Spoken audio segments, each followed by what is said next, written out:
I'm sorry, how much cocaine is in this boat?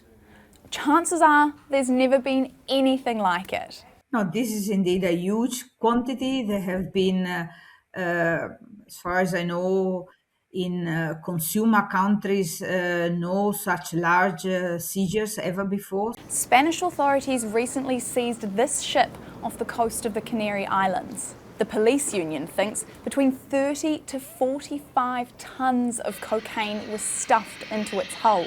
That's 45,000 kilos, roughly the same weight as 30 medium-sized cars. And with the potential street value of up to 4.5 billion euros, based on estimates from the EU Drug Agency. And here's another wild stat.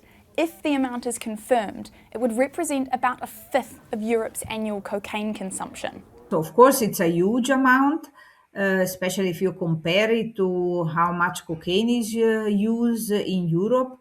We estimated for 2021 that about 160 tons of cocaine were needed to satisfy the yearly demand. So could this potentially historic haul impact the availability of the drug or make a dent in the European market?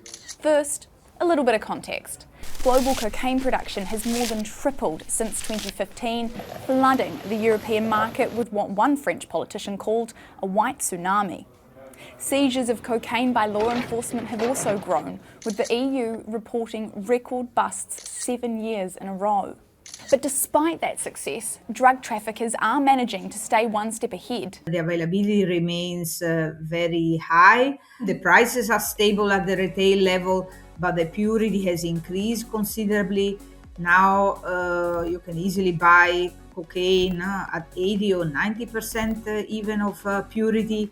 The traffickers do not even bother any longer to cut the cocaine simply because there is just too much.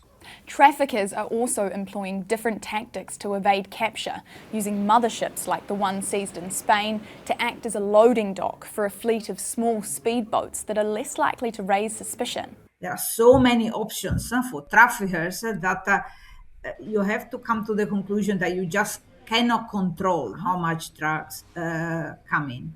Europe is awash with cocaine. So can anything be done? We need also to move from the idea of the goal of supply reduction to the idea of harm reduction, not just harm reduction for the users, but also try to reduce the harms on the supply side.